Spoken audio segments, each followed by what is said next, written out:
ప్రతి మనుషుడు కూడా తన బ్రతుకులో విజయం సాధించాలి, విజయవీరుడిగా బ్రతకాలి.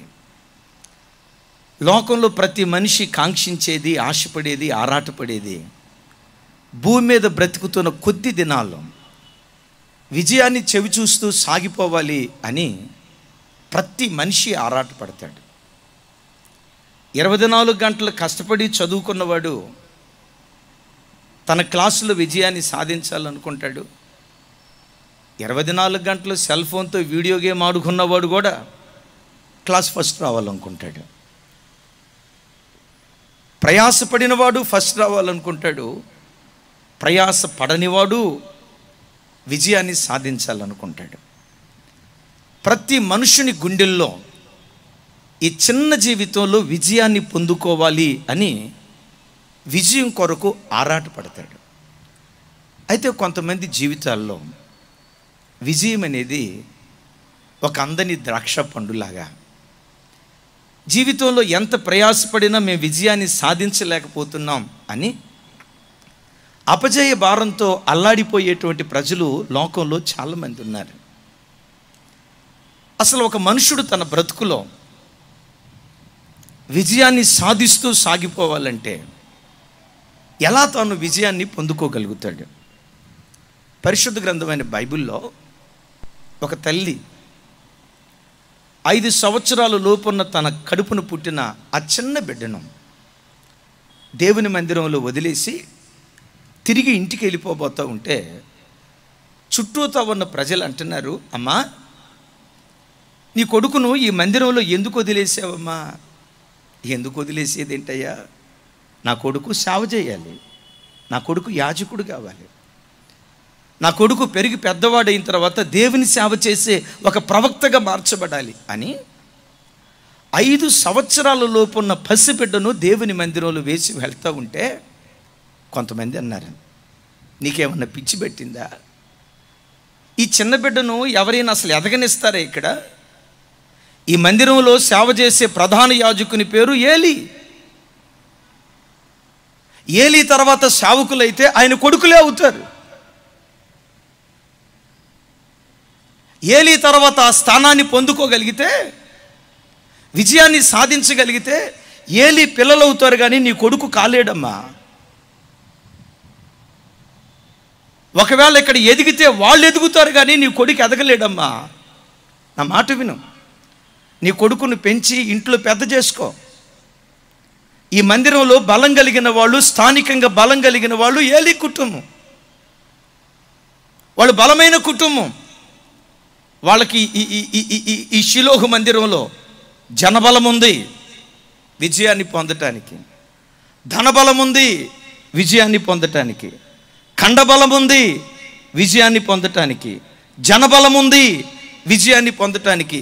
ఇన్ని బలాలు కలిగిన ప్రజల మధ్యలో నీ కొడుకు ఎట్లా విజయాన్ని సాధిస్తాడు? ఒకవేళ నీ కొడుకు యోగ్యతతో పైకి రావాలని ప్రయత్నం చేసిన ఏలీ కుటుంబీకులు నీ కొడుకును తొక్కేస్తారు, కాలగమనంలో కనుమరుగైపోతారు.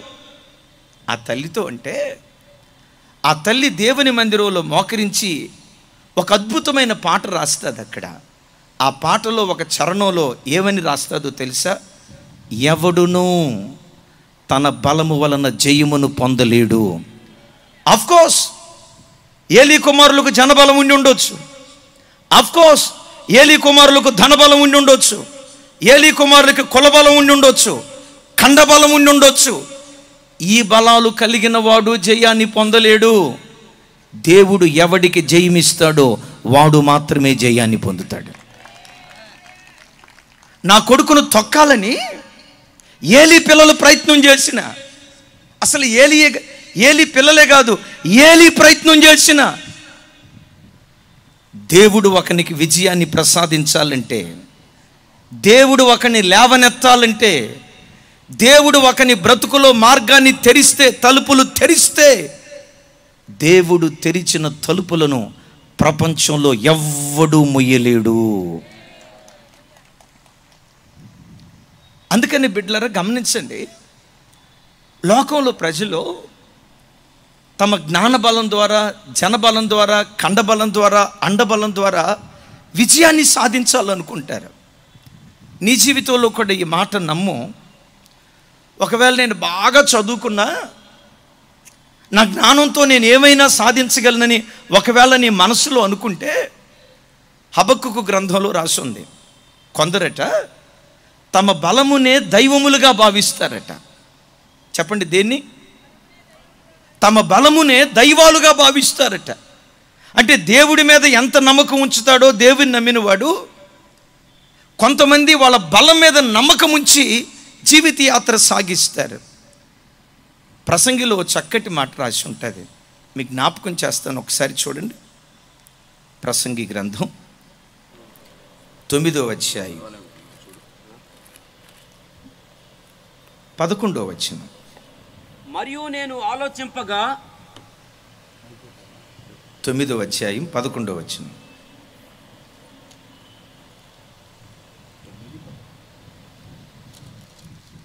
ప్రసంగి. ఓకే. సూర్యుని క్రింద జరుగుతున్నది నాకు తెలియబడును. వడిగలవారు పరుగులో గెలవరు, బలము గలవారు యుద్ధమునందు విజయమునందుదురు. విజయం పొందరు. ఆమెన్.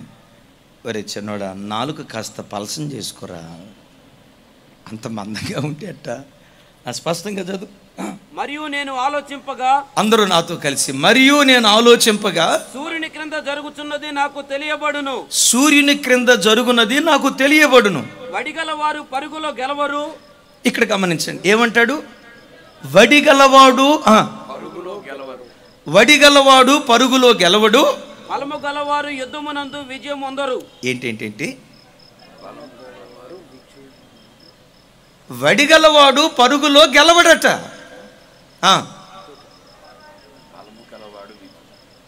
బలము గలవాడు యుద్ధ భూమిలో జయాన్ని పొందడట. నేను మిమ్మల్ని అడుగుతాను, పరుగు పందెంలో వడిగా పరిగెత్తేవాడు గెలుస్తాడా? అడుగులు అడిగేస్తా ఎక్కడ నేలకు దెబ్బ తగిలిద్దోనని నిదానంగా నడిచేవాడు గెలుస్తాడా? ఏమంటున్నారు మీరు? కానీ బైబిల్ ఏమంటుంది? వడిగలవాడు గెలవడు. బలము కలిగిన వాడు యుద్ధ భూమిలో జయాన్ని పొందలేడు. ఇది నిజమా? ప్రపంచ దేశాల్లో 2017 సంవత్సరంలో మనం బ్రతికున్న ఈ దినాల్లో ప్రపంచ దేశాల్లో జరిగిన ఒక విచిత్రమైన సంఘటన చెప్తా. అది 2017 సంవత్సరం. మీకు వీడియో కూడా చూపిస్తాను. అది 2017 సంవత్సరం. ప్రపంచ దేశాల్లో నుంచి వరల్డ్ అథ్లెటిక్ ఛాంపియన్షిప్ లండన్ పట్టణంలో జరుగుతుంది. ప్రపంచ దేశాల నుంచి ఆ పరుగుల పందెంలో పాల్గొనడానికి కొన్ని వందల మంది వచ్చారు.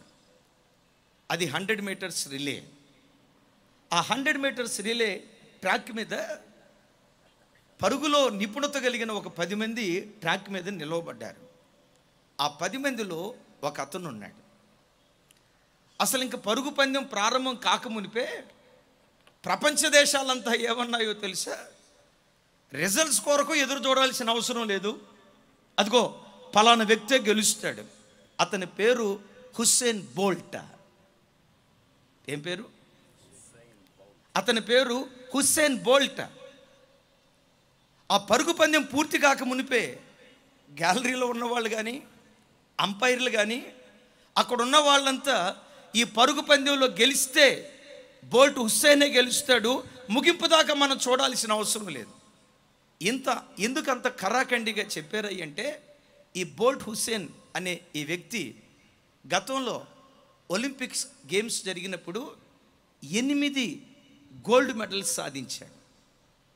100 మీటర్స్ రిలేలో 8 పర్యాయాలు విజేతగా ఉన్నాడు. ఇప్పుడు 100 మీటర్స్ రిలేస్ ప్రారంభం కాబోతుంది. అందరూ ఏమన్నారు తెలుసా? ఇక రిజల్ట్స్ కొరకు చూడాల్సిన అవసరం లేదు, బోల్ట్ హుస్సేనే గెలుస్తాడు అన్నారు. విచిత్రం, పరుగు పందెం ప్రారంభమైంది. ముగింపుకు వచ్చేసరికి అందరికంటే ముందుగా పరిగెత్తుతాడు అనుకున్న ఈ బోల్ట్ హుస్సేన్ అందరికంటే లాస్ట్ మిగిలిపోయాడు. అందరికంటే చివరి మిగిలిపోయాడు. ప్రజలు అన్నారు ఇతడే గెలుస్తాడు. ప్రజలన్నారు ఇతడే విజేతగా నిలవబడతాడు. ఎందుకు ఈ మాట అంటున్నారయ్యా? ఇతడు వడి కలిగిన వాడు, వేగంగా పరిగెత్తుతాడు. చివరికి రిజల్ట్స్ ఎట్లా వచ్చినాయో ఒకసారి మీరు స్క్రీన్ మీద చూడండి.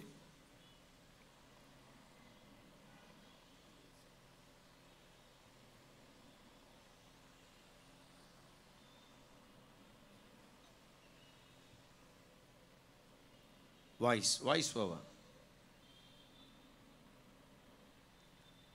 అతనే బోల్ట్ హుస్సేన్.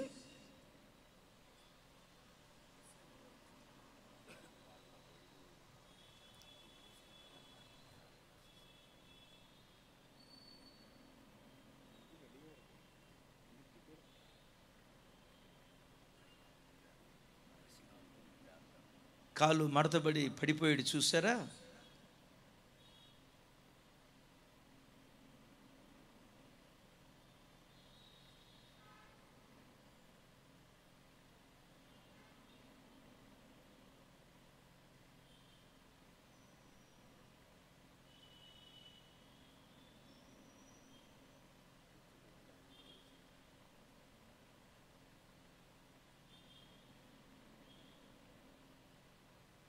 మరలా స్టార్టింగ్ చూపించు తమ్ముడు వీడియో.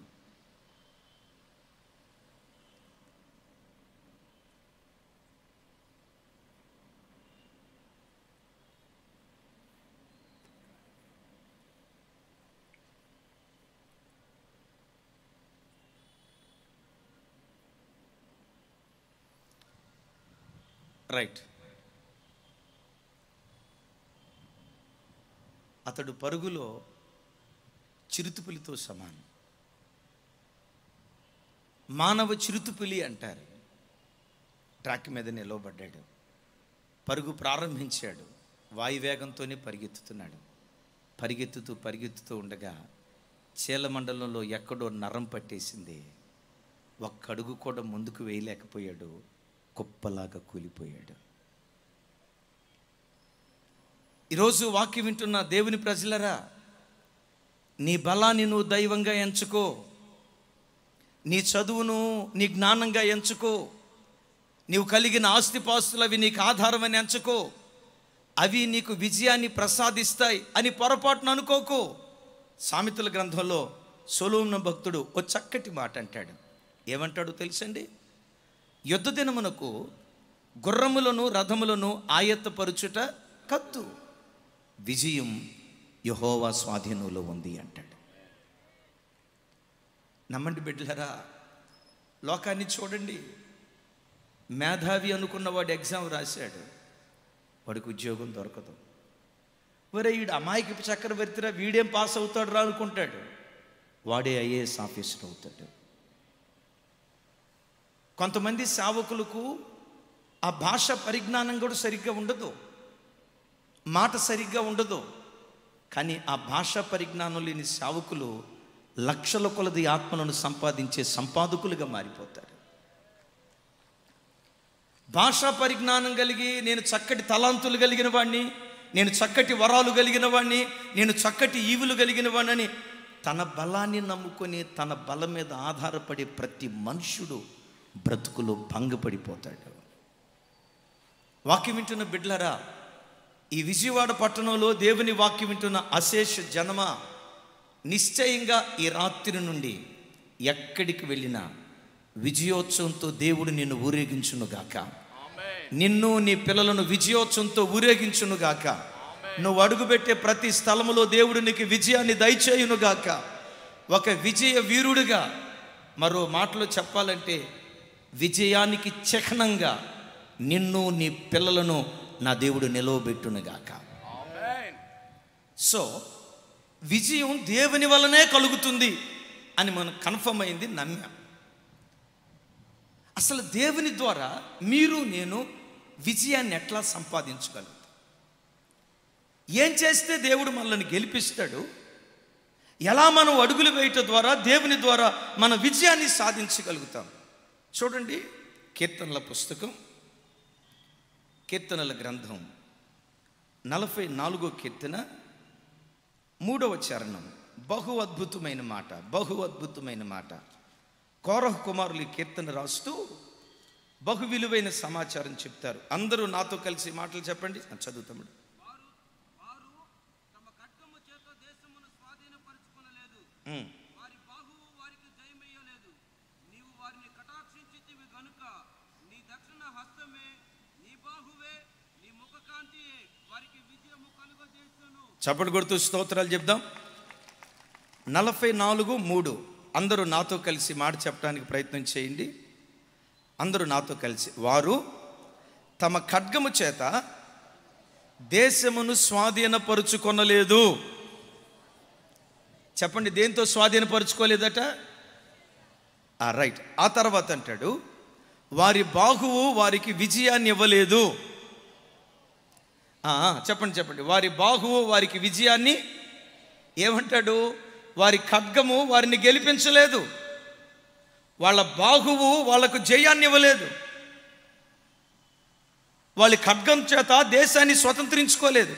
మరి ఎట్లా స్వతంత్రించుకున్నారయ్యా అంటాడు. నాతో కలిసి అందరూ, నీవు వారిని కటాక్షించితివి గనుక, స్వరం పెంచి, నీ దక్షిణ హస్తమే, నీ బాహువే, నీ ముఖకాంతియే వారికి విజయమును కలుగు చేసెను, వారికి విజయమును కలుగు చేసెను. చప్పలు కొడుతూ. అందుకనే ఈ కీర్తనకర్త ఏమంటాడంటే, 6వ వచనం చదువుతాను. నేను నా వింటిని నమ్ముకొనను, నా కత్తియు నన్ను రక్షింపజాలదు. రైట్. కోరహ కుమారులు ఏమంటారంటే, అయ్యా మా పితరులున్నారు ఇశ్రాయేలీలు ఐగుప్తు దాస్యత్వం నుంచి కనాను దేశానికి వచ్చినప్పుడు కత్తితో ఈ దేశాన్ని వాళ్ళు స్వాధీనపరుచుకోలేదయ్యా, వారి భుజబలం వారికి జయాన్ని ఇవ్వలేదయ్యా, వాళ్ళ చేతిలో ఉన్న ఆయుధాలు వాళ్ళని గెలిపించలేదయ్యా. మరి ఎట్లా గెలిచారు? నీ బాహువే. ఎలా గెలిచారు? నీ దక్షిణ హస్తమే. ఎలా గెలిచారు? నీ ముఖకాంతి వాళ్ళ మీద ఉదయించింది, నీ ముఖకాంతి ద్వారా అఖండమైన విజయాన్ని పొందుకున్నారు. నా ప్రభు బిడ్డలారా, ఒకవేళ ఈరోజు వరకు ఏ రంగంలో చూసినా ఒకవేళ ఓడిపోయావేమో, పిల్లల్ని పెంచే విషయంలో ఓడిపోయావేమో, నిన్ను చూసి ప్రజలు వీడికి పిల్లలను పెంచడం కూడా రాలేదురా, చూడు ఈ తల్లి ఈ కుమార్తెను ఎట్లా పెంచిందోనని చుట్టూతో ఉన్న వాళ్ళు నీ పరిస్థితి చూసి ఒకవేళ అవమానకరంగా మాట్లాడుతున్నారేమో, నీవు పొందుకున్న అపజయాన్ని చూసి, నీవు పొందుకున్న అపజయాలను బట్టి రోజు కుమిలిపోతూ, దేవా ఓడిపోవటానికే నన్ను పుట్టించావా, ఇక నా బ్రతుకు ముగింపు ఓటమేనా, జీవితం ఓటమితోనే ముగించబడుతుందని ఓటమిని బట్టి ఒకవేళ కలవరపడుతూ ఉంటే, నా ప్రార్థన, నా చేతులెత్తి దీవిస్తున్నాను. ఇశ్రాయేలు ప్రజలను గెలిపించిన బాహువు, ఏ బాహువు ఇశ్రాయేలును గెలిపించిందో అదే బాహువు యేసు నామంలో మీకు తోడుగా ఉండునుగాక. అదే దక్షిణ హస్తం ఈరోజు ఈ వాక్యం వింటున్న ప్రతి బిడ్డకు యేసు నామంలో తోడుగా ఉండునుగాక.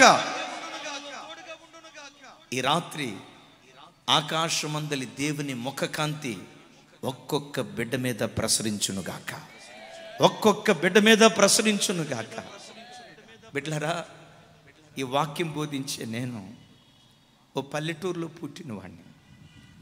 మానవ భాషలో చెప్పాలంటే దిక్కు మొక్కు లేని అధోగతి పాలైన అనామకుని నేను. ఈరోజు ప్రపంచ దేశాల్లో దేవుడు మమ్మల్ని ఊరేగించటం మా బలం దీనికి కారణం కాదు, మా జ్ఞానం అంతకన్నా కాదు.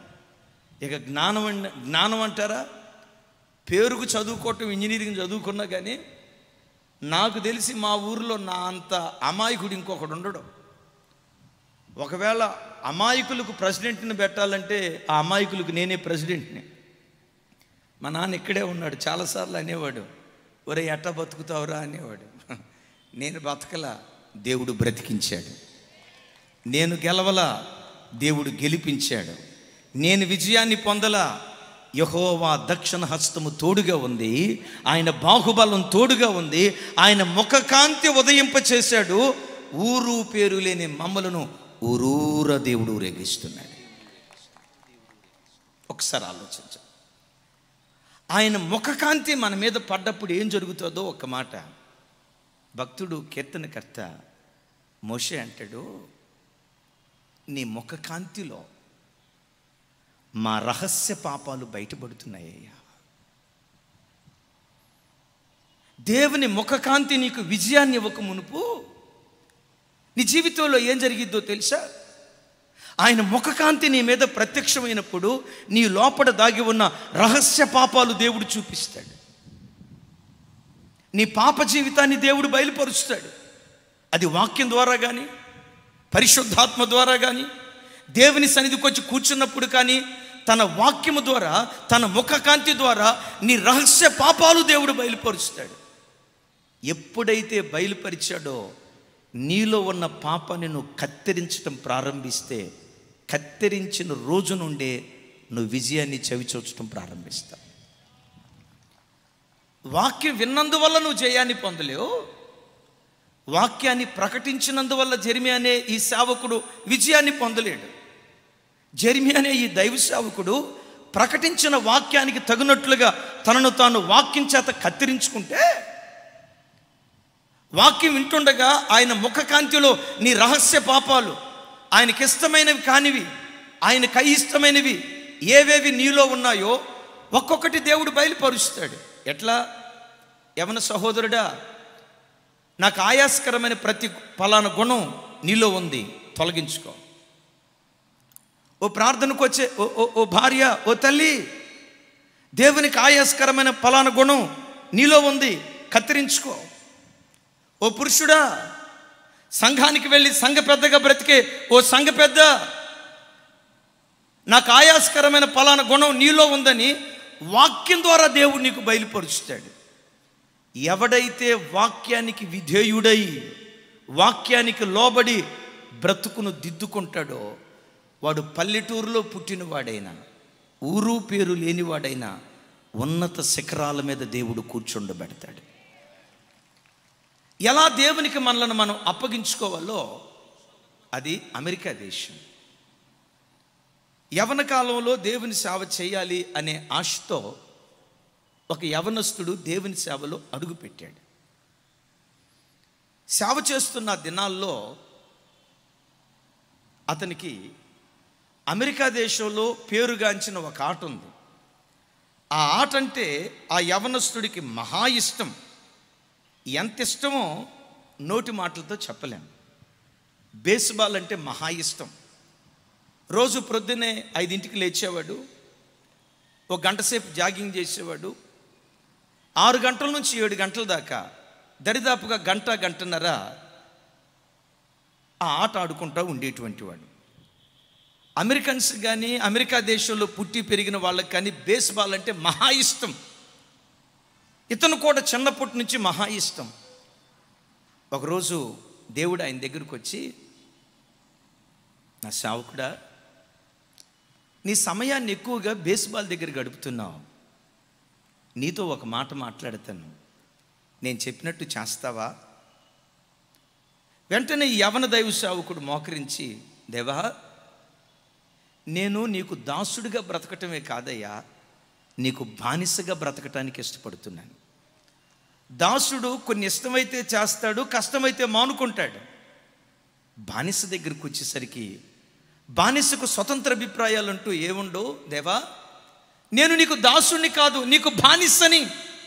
ఏది చేయమని చెప్తావో తప్పకుండా చేస్తా. అడిగేటట్టు దేవుడు, ఇప్పుడు నేను అడగబోయేది నీకు బహు ఇష్టమైంది. ప్రభా, నాకు ఇష్టమైనది ఏదైనా నీకు ఇష్టం కాకపోతే నాకు ఇష్టమైన దాన్ని నీ కొరకు సిలువ వేస్తాను. నీకు అయిష్టమైన దానితో సరే. ఏంటి ప్రభా చెప్పు. నువ్వు ఎక్కువగా బేస్బాల్ దగ్గర సమయాన్ని గడుపుతున్నావు, నాకు ఒక మాట ఇస్తావా? అడగండి ప్రభా. అసలు ఈ రోజు నుండి నా జీవితంలో బేస్బాల్ ఆడను, ఆ ఆట వైపు వెళ్ళను అని నాకు మాట ఇస్తావా అన్నాడట. ఈ యవన దైవ సేవకుడు అన్నాడట, ప్రభా, నువ్వు వద్దన్న తర్వాత నువ్వు దేన్ని వదులుకోమన్నా నీ మాటకు లోబడి నేను వదులుకుంటానయ్యా. అది నాకు ఇష్టమా, ప్రాణాధికమా, అనవసరం, నేను వదులుకుంటానయ్యా. ఈరోజు ఈ వాక్యం వింటున్న బిడ్డలారా, దేవుని మాట విని వెనువెంటనే ఆ బేస్బాల్ ఆడటం మానేశాడు. మీతో కూడా ఈరోజు దేవుడు అంటాడు, మీలో కొంతమంది గంటలు గంటలు సెల్ ఫోన్లో వీడియో గేమ్స్ ఆడుకునే వాళ్ళు ఉన్నారు. నా దేవుడు ఈరోజు అడుగుతున్నాడు, నా కొరకు వాటిని వదిలేస్తావా? నా కొరకు వాటిని కత్తిరించుకుంటావా? మీలో కొంతమంది సోషల్ మీడియా దగ్గర, ఫేస్బుక్ దగ్గర, వాట్సాప్ దగ్గర, ఇన్స్టాగ్రామ్ దగ్గర, ట్విట్టర్ దగ్గర గంటల గంటలు కాల సమయాన్ని గడిపేటువంటి వ్యక్తులు ఉన్నారు. ఈరోజు దేవుడు అంటున్నాడు, సమయం అంతటిని సోషల్ మీడియా దగ్గర వ్యర్థపుచ్చుతున్న ఓ యవన సహోదరుడా, నాకు అదే ఇష్టం. సమయాన్ని పోనీయక ఇక మీద సద్వినియోగం చేసుకో. సోషల్ మీడియా దగ్గర నా సమయాన్ని వ్యర్థపుచ్చునయ్యా, వాటిని తొలగించుకుంటాను అని దేవునికి మాటిస్తావా? ఈ రాత్రి వాక్యం వింటున్న కొంతమంది యవనస్తులు ఫోర్నోగ్రఫీకి బానిసలైపోయారు. అశ్లీలమైన బూతు బొమ్మలకు బానిసలైపోయారు. అశ్లీలమైన బూతు బొమ్మలు పదే పదే చూసి మానసిక వ్యభిచారులుగా మారిన కొంతమంది యవనస్తులు ఈ స్థలంలో ఉన్నారు. తల్లికి తండ్రికి తెలియకుండా ఒంటరిగా గదిలో ఉన్నప్పుడు రహస్యంగా వాటిని చూసి చూసి చూసి చూసి శరీరాన్ని మలినపరుచుకునే మానసిక అపవిత్రతలో బ్రతికే బిడ్డల్లో ఈరోజు వాక్యం వింటున్న యవనస్తుల్లో కొందరు వట్టి వారు ఉన్నారు. పరిశుద్ధాత్మ దేవుడు చెప్తున్నాడు, యవనుల్లోనే కాదు, వివాహం చేసుకొని కొన్ని సంవత్సరాలు భార్యతో కాపురం చేసిన పురుషుల్లో కూడా కొంతమంది ఫోర్నోగ్రఫీకి బానిసలై అశ్లీలమైన వాటిని చూస్తూ జీవితాన్ని పాడు చేసుకున్న వాళ్ళు ఇక్కడ కొంతమంది ఉన్నారు.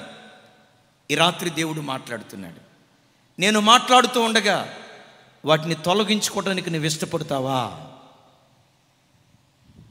ఆ పబ్జీ గేమ్ నీకు ఇష్టమై ఉండొచ్చు, ఆ వీడియో గేమ్ నీకు ఇష్టమై ఉండొచ్చు, నీకు ఇష్టమేమో, కానీ అది దేవునికి అయిష్టం. ఈ యవన దైవ సేవకుడు అన్నట్లుగా నీకు దాసుని మాత్రమే కాదయ్యా, నీకు బానిసను. ఆమేన్. నీకు దాసుని మాత్రమే కాదయ్యా, నీకు బానిసను. దినాలు అట్లా సాగుతున్నాయి. కొన్ని నెలల తర్వాత మరలా దేవుడు ఆ యవనస్తుడి దగ్గరికి వచ్చాడు. దేవుడు పిలిచాడు, నన్నా సేవకుడా, ఇప్పుడు నేను నీతో ఒక విషయం చెప్పబోతున్నాను. నా మాటకు లోబడి దాన్ని వదులుకోవటానికి నువ్వు ఇష్టపడతావా అన్నాడు. దేవా, నాకు ఇష్టమైన ఆటే నేను వదులుకున్నాను, నాకు ఇష్టమైన బేస్బాల్ ఆటే నేను వదులుకున్నాను. ఆ ఆటను వదులుకున్న వాడిని జీవితంలో దేన్నైనా వదులుకుంటానయ్యా. గతంలో నేను మీకు చెప్పే కదయ్యా, నేను నీకు దాసుని కాదు. సౌండ్ పెంచాలా, సౌండ్ పెంచాలా? ఎవరమ్మా? కొంచెం గట్టిగా, కొంచెం గట్టిగా. యేసయ్యకు బానిసగా బ్రతుకుతానన్న వాళ్ళు చేతులు ఎత్తండి. తమ్ముడు, వాళ్ళందరూ ఫోటోలు తీ కొంచెం. దాసుడు వేరు, బానిస వేరు.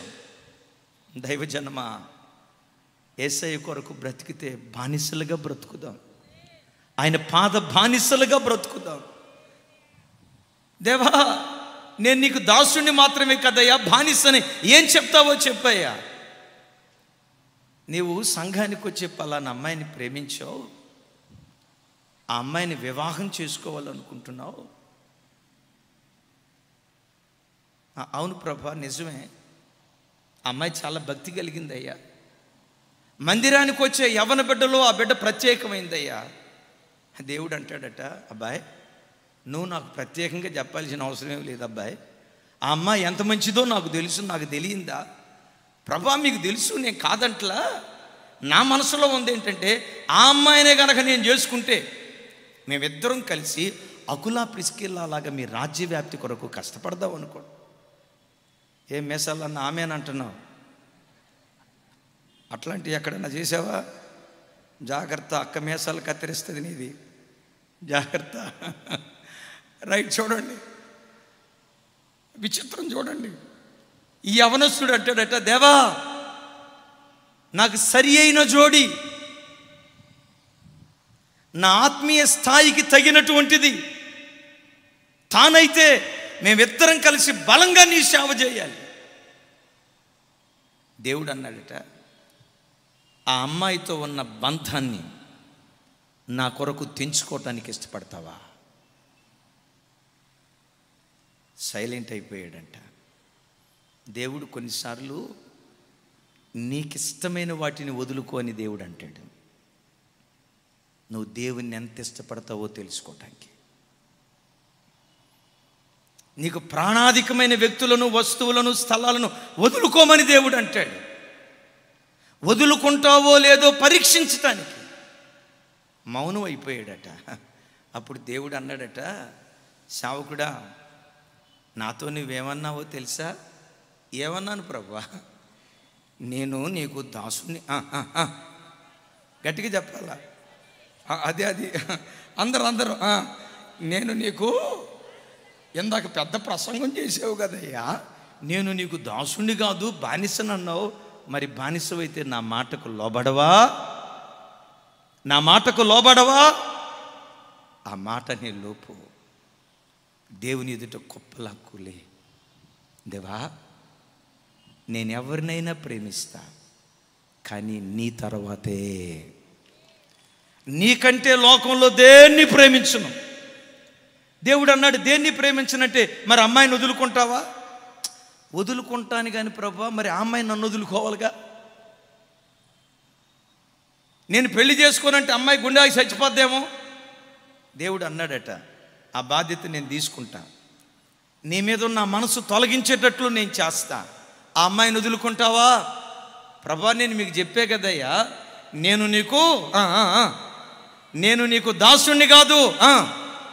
ప్రతి క్రైస్తవుడు క్రీస్తు యేసుకు దాసుడు మాత్రమే కాదు, బానిసైన దాసులుగా బ్రతుకుదుముగాక.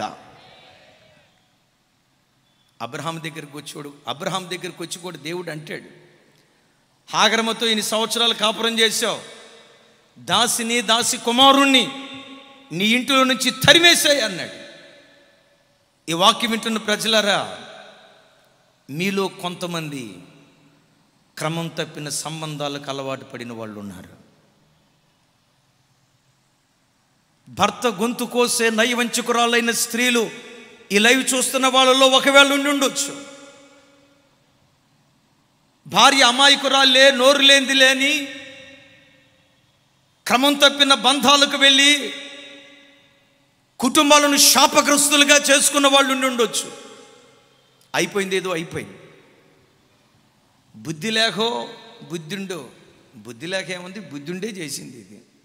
కొన్నిసార్లు మనం అంటాం, ప్రభా తెలిసి తెలియక చేసిన పాపాలు, తెలియకుండా చేసిన ఏమైనా ఉంటాయా? ఊరక దేవునికి పూత రాస్తాం, పూత. ఆయనేమంత అమాయకుడు కాదు, పెద్ద ఆయన చెప్తా ఉండేవాడు, జగన్నాటక సూత్రధారి. Praise the lord. సరే, నా వైపు చూడండి. ఈ వాక్యం వింటున్న నీ బ్రతుకులో దేవునికి ఆయాసకరమైన ఏవైనా బంధాలలో నువ్వు చిక్కుకుంటే, ఈరోజు నా ప్రభు అంటున్నాడు, వాటిని నా కొరకు తెంచుకుంటావా? ఆ అలవాట్లను నా కొరకు తొలగించుకుంటావా?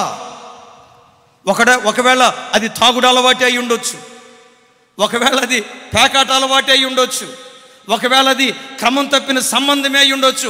ఈరోజు ప్రభు నీతో మాట్లాడుతూ ఉండగా, నీకు దాసుని కాదయ్యా, నీకు బానిసగా బ్రతుకుతానని దేవునికి ఆయాస్కరమైన ప్రతిదీ ఆయన ముఖకాంతిలో నువ్వు తొలగించుకుంటే, ఆయన దక్షిణ హస్తం నీకు తోడుగా ఉండి అడుగుపెట్టిన ప్రతి చోట విజయాన్ని దయచేయునుగాక. గట్టిగా చెప్దాం ఆమెన్. హుషారుగా ఆమెన్. సరే, దేవుని చిత్తంలో ఉన్న అమ్మాయిని వివాహం చేసుకున్నాడు. దినాలు అట్లా సాగుతున్నాయి. ఆయనకి తన చేతికి పెట్టుకునే వాచ్ అంటే మహా ఇష్టం అంట. స్టేజ్ మీదకి వచ్చేటప్పుడు బైబిల్ అన్నా రాకుండా వస్తాడేమో కానీ, మీకేట తెలుసమ్మా, మనం కూడా అంతే. ఇప్పుడు ఒక 1,00,000 రూపాయలు ఖరీదైన వాచి పెట్టుకున్నాం అనుకోండి, అంతకు మునుపు ఫుల్ హ్యాండ్స్ వేసుకునే బ్రదరు, ఫుల్ హ్యాండ్స్ వేసుకొని వాచి ఎక్కడో లోపల పెట్టుకునే మన బ్రదరు ఇప్పుడు ఏం చేస్తాడో తెలుసా? చెప్పండి అమ్మా, మడత పెడతాడా ఏంటి? వాచినా చెప్పాలి. చొక్కాయి మడత పెడతాడు. ఇక జనాల మధ్యలోకి వెళ్ళి ఆ వాచ్ చూసుకొని, ఒరే టైం ఎంత అయిందిరా అంటాడు. వీడి దగ్గర టైం ఉంటుంది. వాచ్ ఇట్లా పట్టుకొని పక్కెంబడి దగ్గరికి వెళ్ళి అంటాడు, ఒరే నీ వాచ్ భలే ఉందరా అంటాడు. వాడు వాచ్ బాగాకపోయినా వీడి వాచ్ చూసి నీ వాచ్ భలే ఉందరా అని అనాలి కదా. దానికోసం అన్నా. గమనించండి, ఈయనకి వాచ్ అంటే మహా ఇష్టం. కొంతమంది కూడా చూడండి, బంగారం అంటే ఇష్టం ఉండి ఉండొచ్చు. సరే, ఆ తల్లి వేసుకుంటే వేసుకుంది. ఈ బంగారం వేసుకున్న తల్లి ఇంట్లో ఉన్నప్పుడు వేసుకుంటుందా, ఫంక్షన్కి వెళ్ళేటప్పుడు వేసుకుంటుందా? అమ్మ ఎందుకు చూడాలనేనా? అమ్మ దొంగోడు చూస్తాడు, జాగ్రత్త తల్లి. నా వైపు చూడండి. సరే, బంగారం వేసుకునేవాళ్ళు కూడా ఫంక్షన్కి వెళ్ళేటప్పుడు శుభ్రంగా కొంగు చాటున జాకెట్ చాటున లోపల దాచి పెట్టుకుంటారా? ఆహా, వాళ్ళు వేసుకున్న బంగారం బయటేసి నన్ను చూడు. అమ్మ మీ విజయవాడలు భలే కనెక్ట్ అవుతున్నారు. నన్ను చూడు నా బంగారం చూడు, నన్ను చూడు నా బంగారం చూడు, నన్ను చూడు నా బంగారం చూడు. ఈయన కూడా వాచ్ అంటే మహా ఇష్టం అంట. ప్రసంగం చేసేటప్పుడు మధ్యలో పదే పదే అన్న విను, ఒకవేళ యేసయ్య కంటే నీకు మీసాలు ఎక్కువ ఇష్టమైతే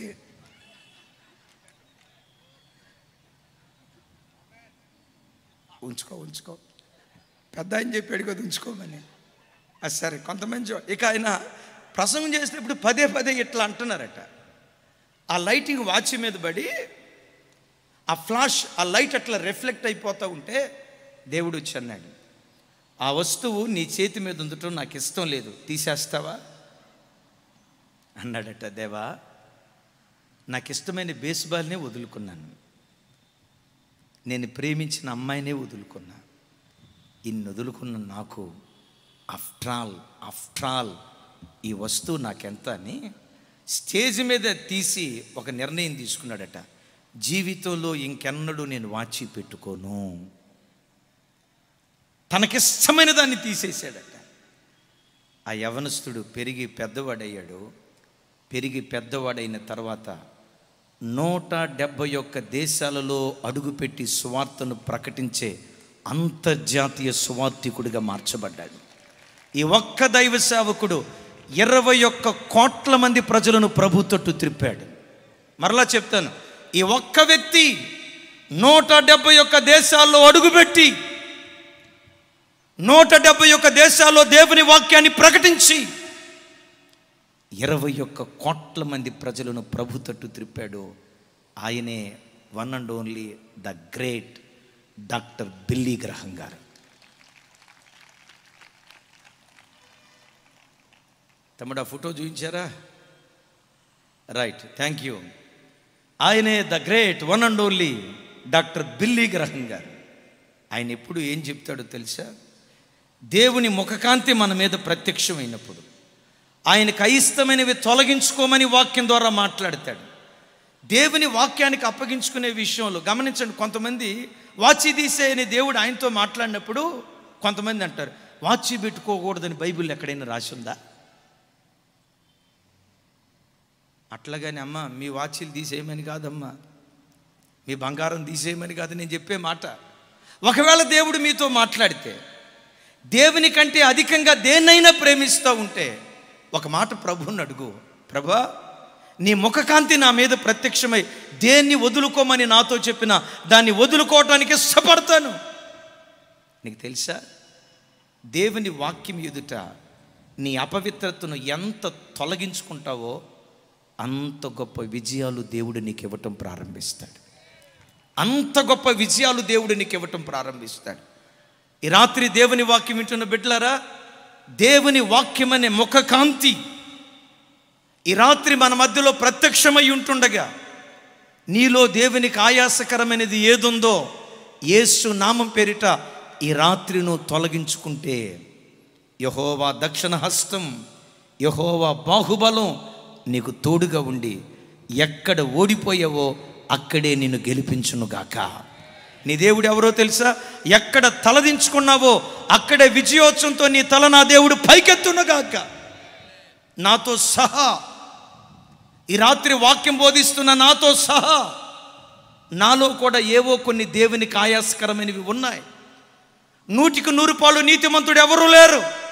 ఈ వాక్యం వింటున్న నీలో, చెలిమా నీలో, యవన తమ్ముడు నీలో, నాన్న నీలో, అమ్మా నీలో, యవన సోదరుడా నీలో, నా తోటి దైవ సేవకులారా నీలో ఏదో ఏదో ఏదో దేవునికి ఆయాసకరమైనది ఉన్నది. ఈ రాత్రి గనక వాక్యమైన కత్తెరతో నువ్వు తొలగించుకుంటే, ఒత్తిలో ఉన్న నుసి తొలగించి వెలిగిస్తే దేదీప్యమానమైన దీపంగా అది ప్రకాశించినట్లు నీ పాపాన్ని కత్తిరించుకోగలిగితే ఓ ప్రకాశమానమైన జ్యోతిగా నిన్ను నీ కుటుంబాన్ని నా దేవుడు నిలవబెట్టునుగాక. చెప్దాం ఆమేన్. దేవుడు మనకు విజయాన్ని ఇవ్వాలంటే మొట్టమొదట మనకు వినయం ఉండాలి. దేవుని మాటకు వినయాన్ని చూపేవాళ్ళుగా ఉండాలి. ఎలా? దాసుల్లాగా, బానిసల్లాగా? సౌండ్ పెంచాలా గట్టిగా? ఇంకొకసారి, నేను యేసయ్యకి దాసుడిగా మాత్రమే కాదు, నా యేసయ్యకు బానిసగా బ్రతుకుతా, జీవితకాలపు బానిసగా బ్రతుకుతా అని ఎంతమంది నిర్ణయం తీసుకున్నారో వాళ్ళందరూ చప్పట్లు కొడుతూ ప్రభుకి స్తోత్రాలు చెప్దాం గట్టిగా గట్టిగా. ఆమేన్. రెండవది, దేవుని ద్వారా మన విజయాన్ని పొందాలంటే నీ బాహుబలంతో నువ్వు విజయాన్ని పొందలేవు, నీ కత్తితో నువ్వు విజయాన్ని పొందలేవు, నీ ఖడ్గంతో నువ్వు విజయాన్ని పొందలేవు, నీ భాషా పరిజ్ఞానంతో సేవలో విజయాన్ని పొందలేవు, నీ తెలివితేటలతో విజయాన్ని పొందలేవు. యుద్ధ దినమునకు రథములను గుర్రములను ఆయుత్తపరుచుట కద్దు, విజయం యెహోవా స్వాధీనం. దేవుని ద్వారా విజయాన్ని పొందాలంటే మనం ఏం చేయాలో పరమగీతాలు చూడండి. ఎస్, 4వ అధ్యాయం 4వ వచనం. 4వ అధ్యాయం 4వ వచనం నేను చదువుతాను. అందరూ నాతో కలిసి కాస్త మీ బైబిల్ తెరిచి నాతో కలిసి మాటలు చెప్పడానికి ప్రయత్నం చేయండి. 4వ అధ్యాయం 4వ వచనం నాతో కలిసి. జయసూచకములు నుంచుటకై దావీదు కట్టించిన గోపురముతోనూ 1000 డాలులను శూరుల కవచములన్నీయు వ్రేలాడు ఆ గోపురముతో నీ కంధరము సమానము. ఇక అందరూ చూడండి. దావీదు శత్రువుల మీద విజయాన్ని సాధించాడు. ఆ జయాన్ని పదే పదే జ్ఞాపకం ఉంచుకునేటట్లుగా జయసూచనగా ఒక గోపురాన్ని నిర్మించాడు. ఆ గోపురానికి 1000 డాలులు శూరుల కవచాలు దాని మీద వేలాడదీశాడు. అంటే దావీదు చెప్పకనే చెప్తున్న మాట ఏంటంటే, నేను శత్రువుల మీద విజయాన్ని సాధించడానికి ఆ డాలులే కారణం, శత్రువుల మీద అఖండమైన విజయాన్ని సాధించడానికి ఆ కవచమే కారణం. ఈ కవచాల ద్వారా, డాలుల ద్వారా నేను విజయాన్ని సాధించానని జయసూచనగా గోపురాన్ని కట్టి డాలులు కవచాలు వేలాడదీశాడు. యేసయ్య తాను పెండ్లాడబోయే పెండ్లి కుమార్తెను గురించి ఏమంటాడంటే, ఆ గోపురముతో నీ కంధరము సమానము అంటాడు. కంధరము అంటే కంధరము అంటే కంఠము అని అర్థం.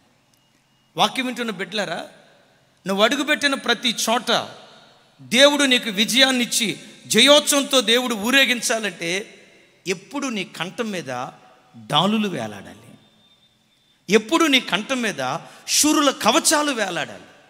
ఎవరి కంఠం మీద డాలులు వేలాడతాయో దేవుడు వారిని గెలిపిస్తాడు. యేసయ్యకు మహిమ కలుగును గాక. మన మెడల మీద ఏం వేలాడాలి అంటే, పోయి కొనుక్కొని మెడ చుట్టూతో డాలు కట్టుకోమని కాదుండోయి. బాగా వినండి. ప్రతి క్రైస్తవుడి కంధరం మీద, కంఠం మీద డాలులు వేలాడాలి. డాలు పరిశుద్ధ గ్రంథంలో దేనికి గుర్తుగా ఉంది అంటే విశ్వాసానికి గుర్తుగా ఉంది. ప్రతి క్రైస్తవుడు కంఠం మీద డాలు ధరించాలి. ఏ క్రైస్తవుడు కంఠం మీద డాలు ధరిస్తాడో వాడు అడుగుపెట్టిన ప్రతి చోట కన్నులారా జయాన్ని చవిచూస్తాడు. డాలు దేనికి గుర్తయి అంటే విశ్వాసానికి గుర్తు. ఎలా ఈ మాట చెప్తాం? ఎఫెసీ పత్రికలో అపోస్తులైన పౌలు గారు అంటాడు, నా వైపు చూడండి, అపవాది వేసే అగ్ని బాణములను ఆర్పుటకు మీరు శక్తి గలవారొగునట్లు విశ్వాసమనే డాలును పట్టుకొనండి అంటాడు. నాతో కలిసి మాట చెప్పండి. అపవాది వేసే అగ్ని బాణములను ఆర్పుటకు, మరొకసారి, అపవాది వేసే అగ్ని బాణములను ఆర్పుటకు. అపవాది ఏం చేస్తాడు? ప్రతిరోజు క్రైస్తవ జనమ, ప్రతిరోజు నీ మీద అగ్ని బాణాలు వేస్తాడు. అగ్ని శ్రమలకు గుర్తు. శ్రమలనే బాణాలు వేస్తాడు. ఆరోగ్యంలో శ్రమ, ఆర్థిక విషయాల్లో శ్రమ, పిల్లల భవిష్యత్తు విషయంలో శ్రమ, ఏ కోణంలో చూసినా శ్రమ శ్రమ శ్రమ అని శ్రమలనే బాణాలు వేస్తాడు. అద్భుతం తెలుసా? ఆ శ్రమలనే బాణాలన్నిటినీ ఆర్పగలిగిన శక్తి విశ్వాసం అనే డాలులో ఉంది. Praise the lord. ఈ విశ్వాసం అనే డాలు ఎక్కడ వేలాడాలంటాడు? చెప్పాలి. ఎక్కడ వేలాడాలంటాడు? కందరం మీద విశ్వాసం అనే డాలు వేలాడాలి అంటాడు. ఆ మాటకున్న అర్థం ఏంటంటే, నీ కంఠంలో నుండి బయలుదేరే ప్రతి మాట విశ్వాసపూరితమైన మాట అయి ఉండాలి. ఏది మాట్లాడినా విశ్వాసంతో మాట్లాడు.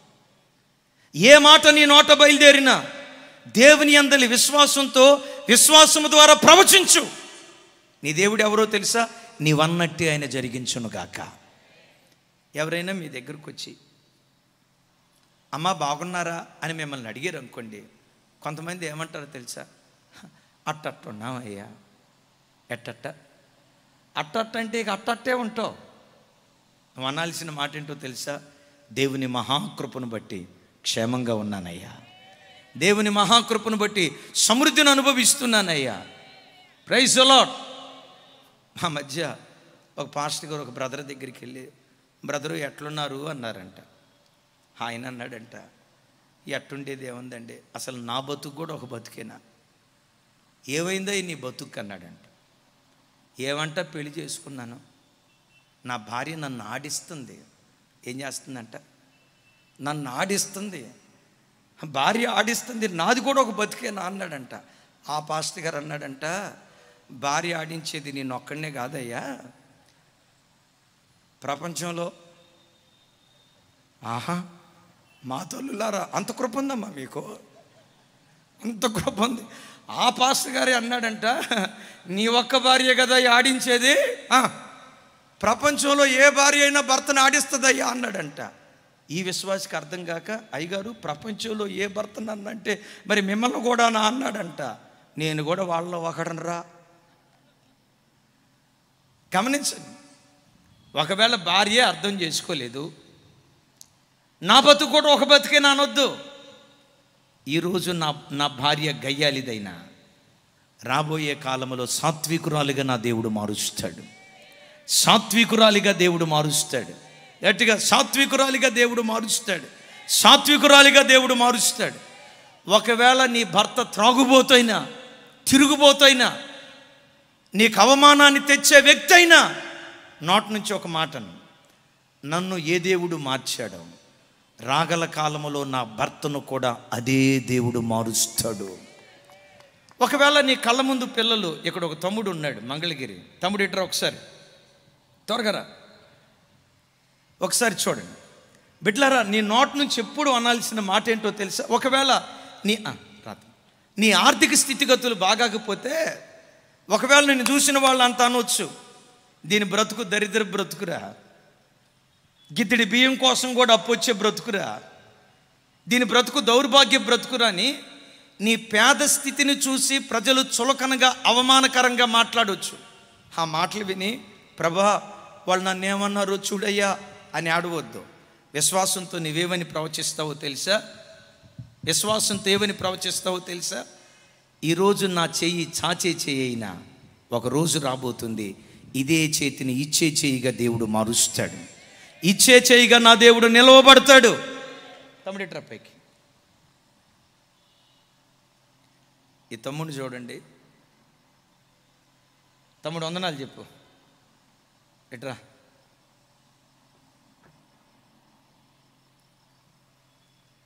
వీళ్ళది మంగళగిరి. గడిచిన దినాల్లో యవ్వన వయసు నుంచి త్రాగుడుకు బానిస. తమ్ముడు త్రాగుడులో ఎన్ని సంవత్సరాల సీనియారిటీ ఉంది? రజతోత్సవాలు పూర్తి చేసి ఉంటావు కదా, 25 రైట్, 25 సంవత్సరాల సర్వీసు. దేనిలో అమ్మా? వీళ్ళ భార్య చాలా భక్తి కలిగింది, కెజియా చాలా భక్తి కలిగింది. వాళ్ళ నాన్నగారు మంచి భక్తి కలిగిన వాళ్ళు. ఆ బిడ్డ విశ్వాసంతో నన్ను మార్చిన దేవుడు నా భర్తను కూడా ఏదో ఒక రోజు మారుస్తాడు, ఏదో ఒక రోజు మారుస్తాడు. 25 సంవత్సరాలు నిరీక్షించింది. ఒకరోజు హైదరాబాద్లో వాళ్ళ బంధువులు ఉంటే చూడటానికి కొని వచ్చి మన మందిరం చూద్దామని యూట్యూబ్లో లైవ్ చూస్తారు. మందిరంలో అడుగుపెట్టాడు. మందిరంలో అడుగుపెట్టి మందిరంలో ఆ వాతావరణం అంతా చూసిన తర్వాత పరిశుద్ధాత్మదేవుడు ఆయన హృదయాన్ని ప్రేరేపించిన తర్వాత భార్యతో అన్నాడట, కెజియా, ఈ రోజు నుండి నా బ్రతుకు కాలం అంతా క్రీస్తుకు సాక్షిగా నేను బ్రతుకుతాను. ఇక నా బ్రతుకులో మందు పొరపాటు నేను ముట్టుకోను అని అక్కడ తీర్మానం చేసుకొని వాళ్ళ ఫ్రెండ్స్ ఉంటారు కదా, నా వైపు చూడండి, ఎవరు వాళ్ళు? చుట్టాలు, మేనమామ పిల్లలు, చుట్టాలు, వాళ్ళందరికీ ఫోన్ చేసి అన్నాడట, ఇక నేను ఈ రోజు నుంచి తాగను, ఈ రోజు నుంచి నేను మందు ముట్టుకోను, దాని జోలి పొరపాటు నేను రాను అని అన్నాడట. పాపం ఆ చెల్లి, ఏమండి అప్పుడే చెప్తే అట్ట, మానిన తర్వాత చెప్తురుకోనిలేండి, మారిన తర్వాత చెప్తురుకోనిలేండి, ఆ బిడ్డ అని ఉండొచ్చు బహుశా. అద్భుతం. ఆ రోజు నుండి ఈ రోజు వరకు త్రాగుడు దురాత్మను కోకటి వేళ్లతో సహా దేవుడు పెకిలించేసేది. Praise Lord. థ్యాంక్ యూ తమ్ముడు, థ్యాంక్ యూ. ఈరోజు వాక్యం వింటున్న బిడ్డలారా, ఎప్పుడు నీ కంఠంలో నుండి నిన్ను నీవు కృంగ తీసుకునే మాటలు రానివ్వకు, నిన్ను నీవు అవమానపరుచుకునే మాటలు రానివ్వకు, నిన్ను నేను బలహీనపరుచుకునే మాటలు రానివ్వకు. ఎప్పుడు నోటు నుండి విశ్వాసపు మాటలు మాట్లాడు. ఎట్లా మాట్లాడాలో చెప్తాను. దావీదు సౌలు చేత తరమబడుతున్నటువంటి రోజులు, కొండల్లో గుహల్లో తలదాచుకుంటున్నటువంటి దినాలు, ఆ దినాల్లో తినటానికి తిండి లేక, కట్టుకోవటానికి బట్ట లేక, ఉండటానికి నీడ లేక, అరణ్యంలో కొండ గుహల్లో తలదాచుకున్న ఆ రోజుల్లో దావీదు ఏమని పాట పాడాడో తెలుసా? యెహోవాయే నాకేమీ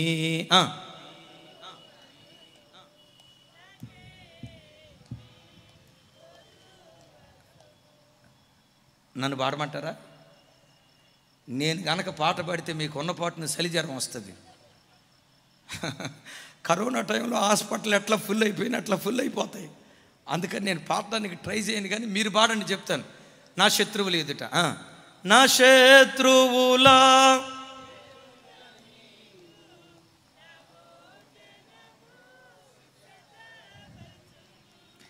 నా శత్రువులా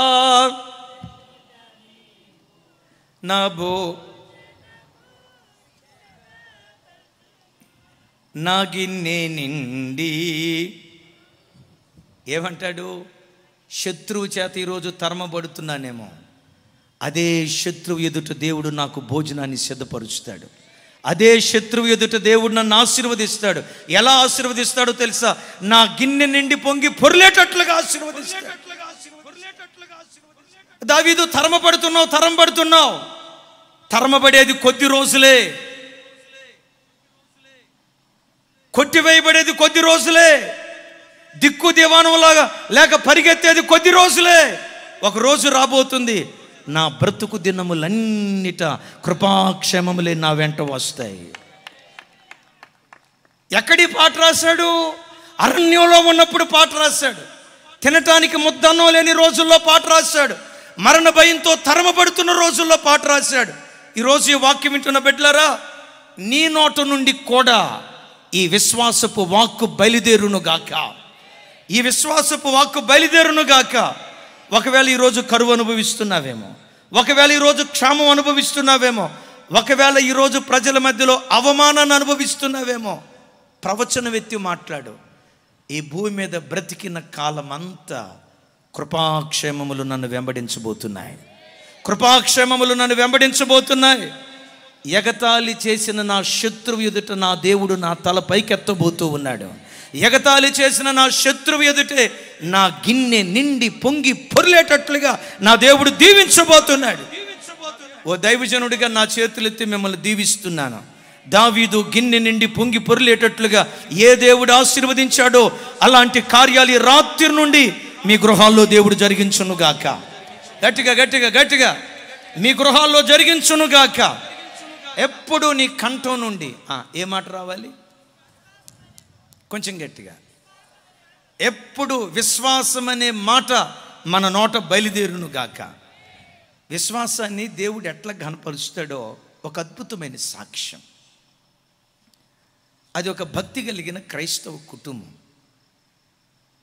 ఆ భార్యాభర్తలకు ఒక చక్కటి కుమారుడు. చాలా నెమ్మదిగా సాగిపోతున్న కుటుంబం. అకస్మాత్తుగా ఆ భర్తను అకాల మరణం ఆవరించింది. కడు పేద స్థితిలోకి వెళ్ళిపోయారు. బిడ్డలారా, జీవితం చాలా విచిత్రమైంది. బండ్లు ఓడలు అవుతాయి, ఓడలు బండ్లు అవుతాయి అని అంటారు చూసారా? ఇంత సుఖంగా బ్రతికిన ఈ కుటుంబంలో పెను తుఫాను. కానీ ఆ భార్య కొడుకుని పిలిచి ఎప్పుడు చెప్తూ ఉండేది, నాన్న మీ తండ్రి ఉన్నాడే, నీ తండ్రి కాదు ఏ తండ్రి అయినా కొంతకాలం ఉండేవాడు.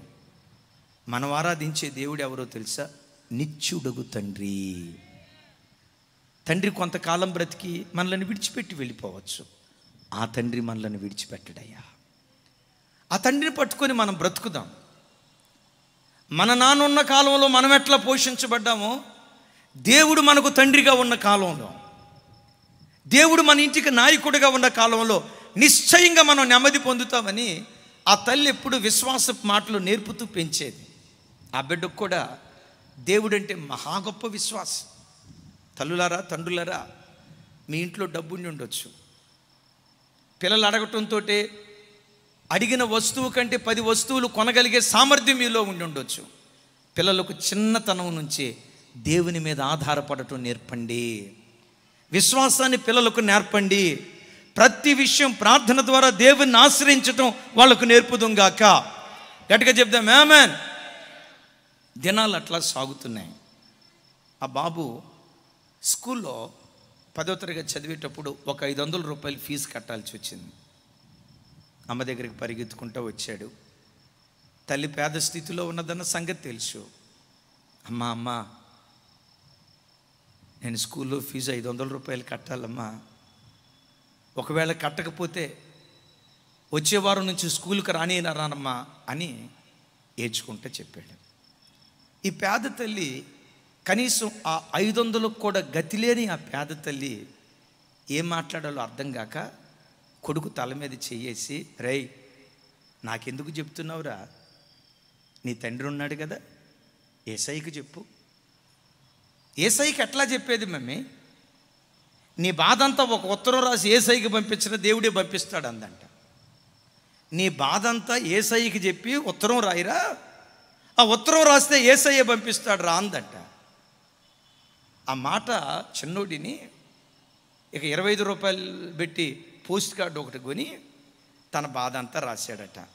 నా నిజమైన తండ్రి, నా తండ్రి కొంతకాలమే ఉండేవాడు, నీవైతే నిత్యము తండ్రిగా ఉండేవాడివి. నా నిత్యుడుగు తండ్రి, నాకు ఒక 500 రూపాయలు కావాలయ్యా, ఈ వారంలోపు నాకు 500 రూపాయలు పంపించయ్యా, నీ సహాయం కొరకు ఎదురు చూస్తున్నాను అని ఏడుస్తూ కన్నీటి చొక్కులతో రాశాడట.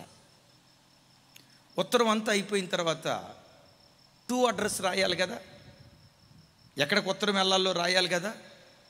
ఆ అడ్రస్ రాసే కాడికి వచ్చేసరికి వాళ్ళ అమ్మని అడిగాడంట, అమ్మా ఎక్కడికి రాయాలి ఉత్తరం, అడ్రస్ చెప్పమ్మా అన్నాడంట. ఆ తల్లి నవ్వుతా, ఒరే నేనేదో ఊరకన్నానరా ఉత్తరం రాయమని, నువ్వు ఏకంగా ఉత్తరమే రాసావు. ఆ తల్లి కూడా నవ్వుతా, ఏమని రాస్తావు అంటే, టు ప్రియమైన యేసయ్య ప్లేస్ పరలోక దేశం, టు ప్రియమైన యేసయ్య, చెప్పాలి కింద పరలోక దేశం అని, ఇక ఇటువైపు తన అడ్రస్ రాసి పోస్ట్ ఆఫీసులో వేసాడంట. వారం రోజులు గడిచిన తర్వాత ఈ చిన్నోడికి 1000 రూపాయల మనీ ఆర్డర్ వచ్చిందంట.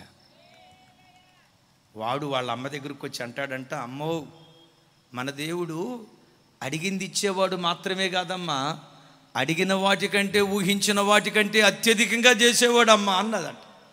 తల్లి అందట, ఇదెట్లా నీకు తెలుసురా అంటే, నేను అడిగింది 500. అమ్మా గట్టిగా చెప్పాలా, నేను అడిగింది 500, యేసయ్య 1000 రూపాయలు పంపించాడని వాడు సంతోషంగా చెప్తే, ఆ తల్లి ఈ 1000 రూపాయలు తీసుకోవటానికి మనస్కరించక, అసలు ఈ 1000 రూపాయలు మనీ ఆర్డర్ ఎక్కడి నుంచి వచ్చింది అని తెలుసుకుందామని అడ్రస్ చూసింది. దాని మీద పేరు లేదు, కానీ ఏ పోస్ట్ ఆఫీస్ నుంచి వచ్చిందో ఆ అడ్రస్ ఉంది. ఆ పోస్ట్ ఆఫీస్ దగ్గరికి కొడుకుని తీసుకొని వెళ్ళింది. అడ్రస్ సరిగ్గా లేని ప్రతి ఉత్తరం పోస్ట్ మ్యాన్ దగ్గరికి వెళ్ళిద్ది. పోస్ట్ ఆఫీస్లో హెడ్ ఉంటాడు కదా, పోస్ట్ మాస్టర్ దగ్గరికి వెళ్ళింది. ఆ పోస్ట్ మాస్టర్ దగ్గరికి వెళ్ళి, అయ్యా ఎవరో మాకు 1000 రూపాయలు మనీ ఆర్డర్ పంపించారు, ఎక్కడి నుంచి వచ్చిందో మాకు అడ్రస్ తెలియట్లేదు, అయ్యా ఇది ఎవరిదో ఒకసారి చూడండి అని అంటే, ఆ పోస్ట్ మాస్టర్ ఆ తల్లి వైపు చూసి కన్నీళ్ళు విడుస్తా, అమ్మా నేను ఒక భక్తి కలిగిన క్రైస్తవుణ్ణి, చాలా సంవత్సరాల నుంచి పేద బిడ్డలకు సహాయం చేస్తూ ఉన్నాను. ఒక 1000 రూపాయలు ఎవరైనా పేద బిడ్డకి సహాయం చేయాలి అని నేను అనుకుంటూ ఉంటుండగా, ఈ పోస్ట్ ఆఫీస్లో పోస్ట్ మాస్టర్గా పనిచేస్తూ ఉండగా అడ్రస్ సరిగ్గా లేని ప్రతి ఉత్తరం నా దగ్గరికి వస్తుంది. ఆ ఉత్తరం చదివేనమ్మా, నీ కడుపున పుట్టిన పసిబిడ్డకి దేవుని మీద ఆధారపడి విశ్వాస బీజాన్ని నువ్వు నాటావు కదా, నిజంగా నువ్వు ధన్యురాలివి తల్లి, నిజంగా నువ్వు ధన్యురాలివమ్మా, కొడుకునట్ల విశ్వాసంతో పెంచావు, నువ్వు ధన్యురాలివమ్మా అని చెప్తే, ఈ తల్లి అందట, మాకొద్దయ్యా, మేము అట్లా తీసుకోమయ్యా, వద్దొద్దు మీ 1000 రూపాయలు మీరు తీసుకోండి అని అంటే, ఆ పోస్ట్ మాస్టర్ అన్నాడట, ఈ 1000 రూపాయలు పోస్ట్ మాస్టర్ పంపించలేదు, బిడ్డ విశ్వాసం బిడ్డ అవసరాన్ని తీర్చింది. దేవుని మీద పెట్టుకున్న విశ్వాసం బిడ్డ అవసరాన్ని తీర్చింది. ఈ వాక్యం వింటున్న ప్రభు బిడ్డలారా, నీవే పరిస్థితి గుండా వెళ్తా ఉన్నా నమ్ము, నాసిక రంధ్రాలలో ఊపిరి ఉన్న ఏ మనుషుని మీద ఆధారపడకుండా, తల్లి ఉండొచ్చు, తండ్రి ఉండొచ్చు, అన్నదమ్ములు ఉండొచ్చు, అక్కచెల్లెలు ఉండొచ్చు, బంధువర్గం ఉండొచ్చు, జనబలం ఉండొచ్చు, వీళ్ళందరికంటే యేసు మీదే నేను ఆధారపడతాను, నా ఆధారుడు దేవుడే అని ఆయన మీద నువ్వు ఆధారపడితే, అడిగిన వాటికంటే ఊహించిన వాటికంటే అత్యధికంగా నా దేవుడు కార్యాలు చేయగలడు. అందుకని బైబిల్లో రాసి ఉంటుంది, వారు ఆయన తట్టు చూడగా వారికి వెలుగు కలుగును, వారి ముఖములు ఎన్నడూ లజ్జింపబడవు అంటారు. ఈ రోజు నుండి చెప్పండి, నీ కంఠంలో నుంచి ఏమి రావాలా? కొంచెం గట్టిగా. పిల్లలను కూడా ఎప్పుడు విశ్వాసంతో దీవించండి. కోపం వస్తే కొట్టండి, కానీ నోటితో మాత్రం పొరపాటును శపించొద్దు. కొంతమంది తల్లులు ఉంటారు, కోపం వచ్చిందనుకోని కొడుకును పట్టుకొని, ఒరేయ్ నాశనమైపోతావురా ఇట్లా అనేది కాకుండా, అమ్మ మెట్లు ఇరుస్తారా, చేతులు ఇరిగిపోతాయి జాగ్రత్త అమ్మా, ఏమంటుందో తెలుసా కొడుకును పట్టుకొని, రేయ్ ఈరోజు మమ్మల్ని ఏడిపిస్తున్నావు కానీ చూడు తల్లిగా అంటున్నా, రేపు నిన్ను ఏడ్పించే భార్య రాకపోతే నా పేరు వెంకాయమ్మ కాదు వంకాయమ్మని పెట్టుకుంటానంటది. ఏమంటారు తల్లి?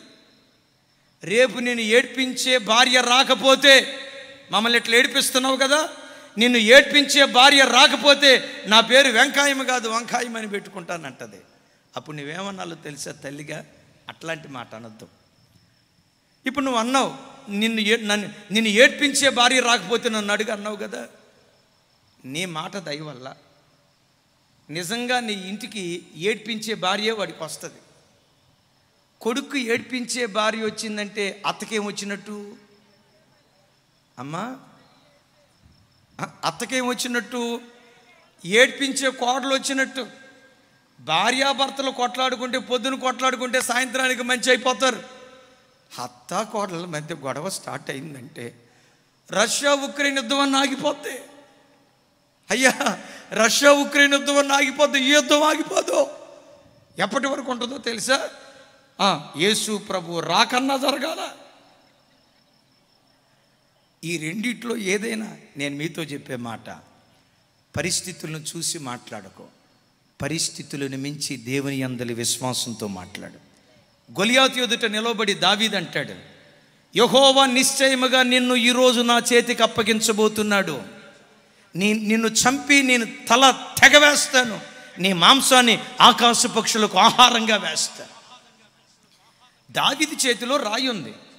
రాయి తీసుకుని తల పగల కొడతాననాలా, తల తెంచుతాననాలా, తల పగల కొడతాననాలా? కానీ అల్లా ఏమన్నాడు తెలుసా? ఈ దినమున యెహోవా నిన్ను నా చేతికి అప్పగిస్తాడు, నిన్ను చంపి నీ తలను తెగవేతును అన్నాడు.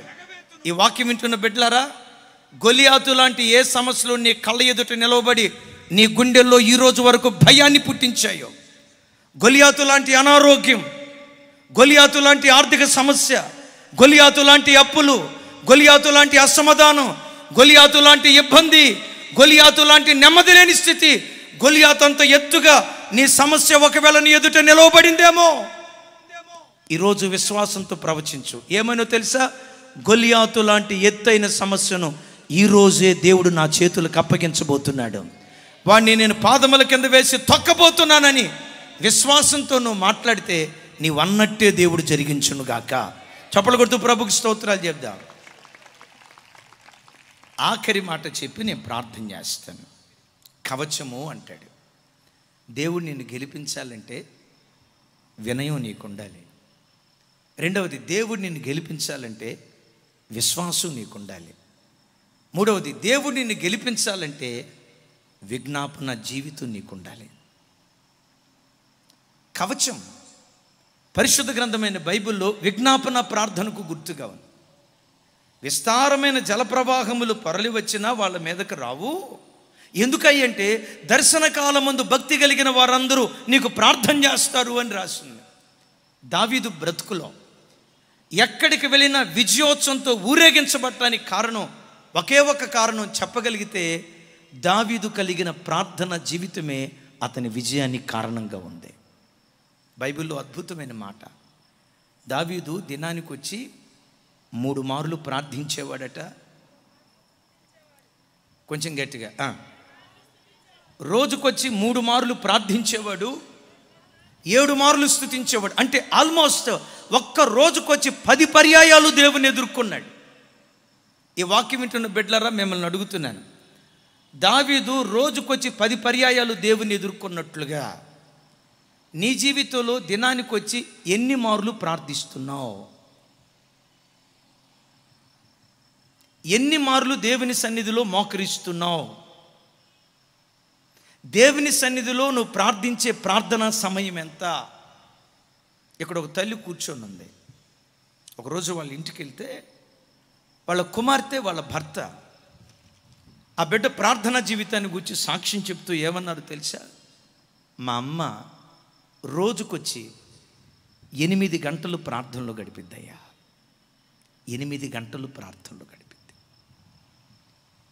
ఎట్లా ప్రార్థనలో గడిపిద్ది, ఏ సమయంలో ప్రార్థనలో గడిపిద్దని ఆ బిడ్డలను అడుగుతూ ఉంటే ఆ కుమార్తె ఇస్తున్న సాక్ష్యం ఏంటంటే, ప్రతిరోజు ఉదయం 4 గంటలకు మా తల్లి పడకల మీద నుంచి లేస్తుంది.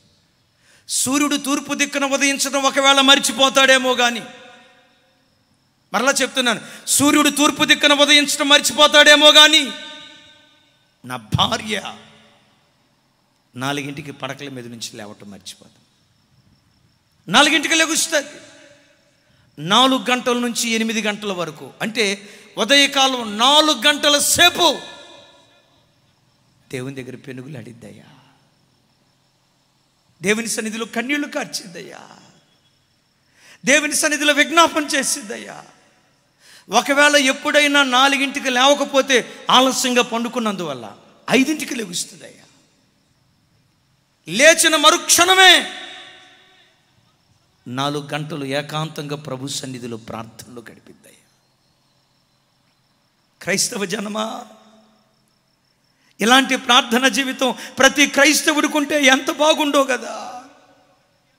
ఇలాంటి ప్రార్థనా పరులుగా ప్రతి దైవ సేవకుడు దేవుని సన్నిధిలో మార్చబడితే ఎంత బాగుండో కదా. ఈ ప్రార్థనా జీవితమే నీకుంటే ఎక్కడికి వెళ్ళినా విజయోత్సవంతో దేవుడు నిన్ను ఊరేగించడం ప్రారంభిస్తాడు. అడుగుపెట్టిన ప్రతి చోట అద్భుతాలు చూడటం దేవుడు ప్రారంభిస్తాడు.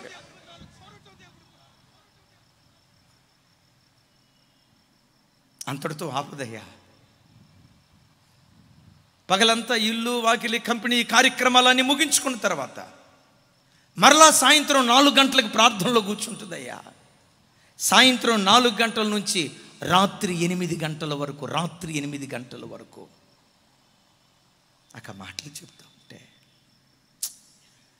ప్రతి క్రైస్తవ తల్లి ఇలాంటి తల్లులుగా బ్రతికితే ఎంత మేలు, ఎంత ఆశీర్వాదమో కదా. ఆ పిల్లలు చెప్తున్నారు, ఈరోజు దేవుడు మమ్మల్ని ఈ స్థితిలో ఆశీర్వదించడానికి. ఆ పిల్లలు చెప్తున్నారు, మా తమ్ముడు ఓ పెద్ద కంపెనీకి, అమెరికన్ కంపెనీకి CEO, కొన్ని లక్షల రూపాయల జీతం. నేను IBMలో సాఫ్ట్వేర్ ఇంజనీర్ని, కొన్ని లక్షల రూపాయల జీతం.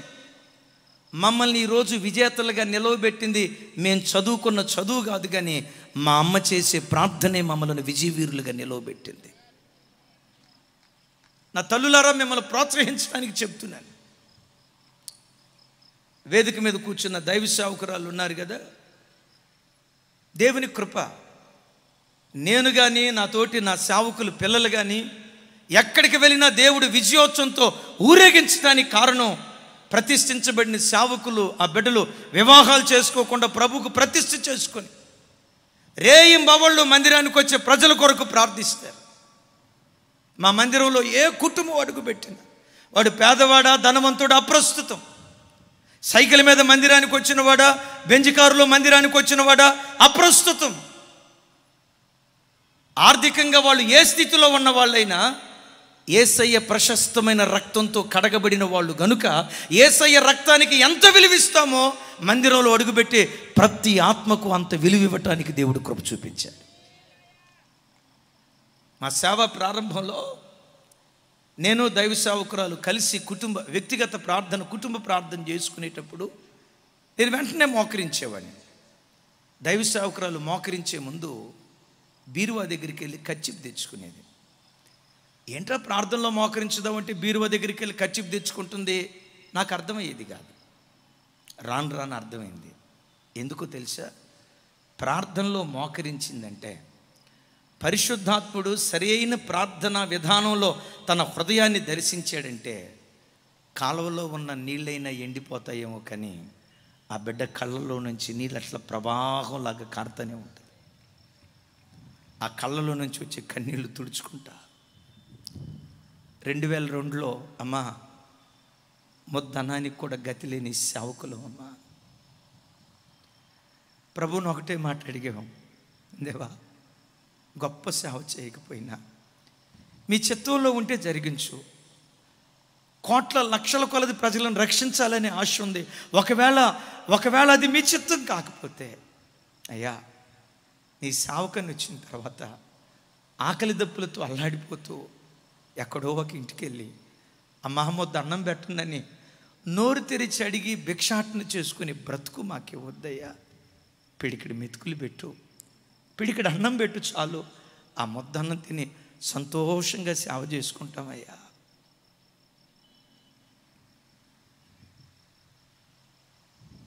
అడుక్కు తినే బ్రతుకు మాకు రానియొద్దయ్యా, అడుక్కు తినే బ్రతుకు మాకు రానియొద్దయ్యా.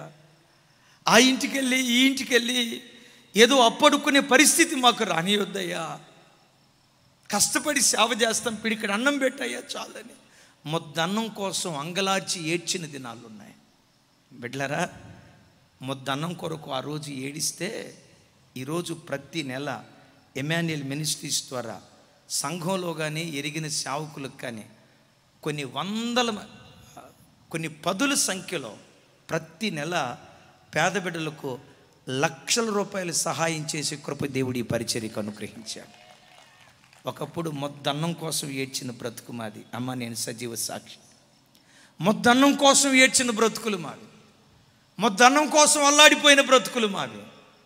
ఈరోజు దేవుని కృప, లక్షల కొలది ప్రజలకు ఆత్మీయ ఆహారాన్ని పంచిపెట్టే కాపరులుగా దేవుడు మమ్మల్ని ఆశీర్వదించాడు.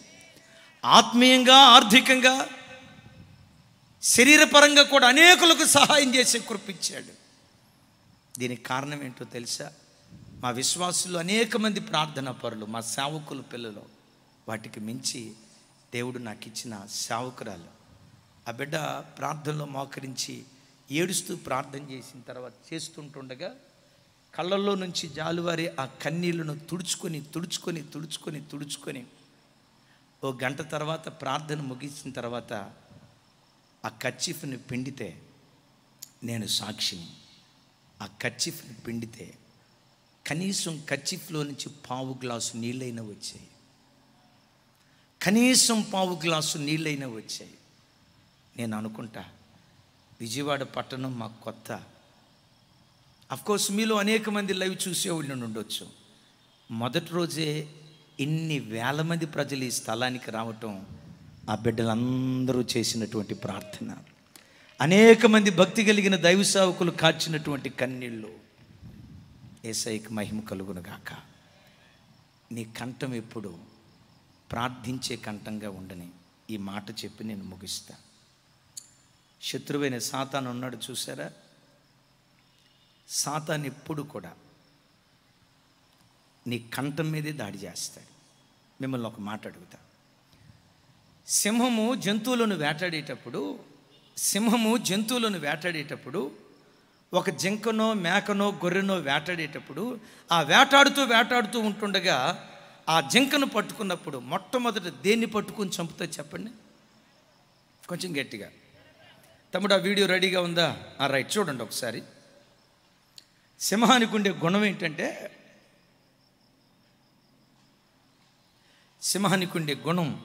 Warthog is able to give a bit of a good chase, but once the lioness gets close enough, she sticks her paw out and trips the warthog. As it falls over, the ఎంత lioness బలమైన grabs జంతువుని onto it and bites its neck. She successfully kills her pesky prey మొట్టమొదట and మెడనే tries away పట్టుకుంటాడు. to feed her pride. That wasn't all too hard for this mother lioness. చూడండి.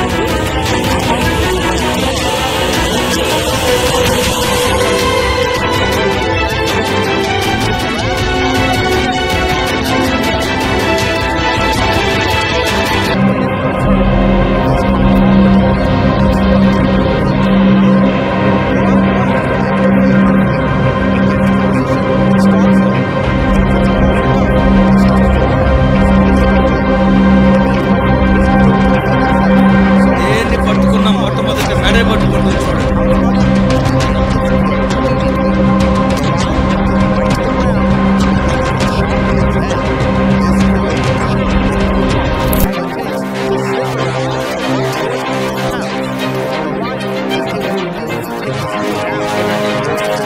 ఎక్కడికి వెళ్ళిన మెడే పట్టుకుంటుంది.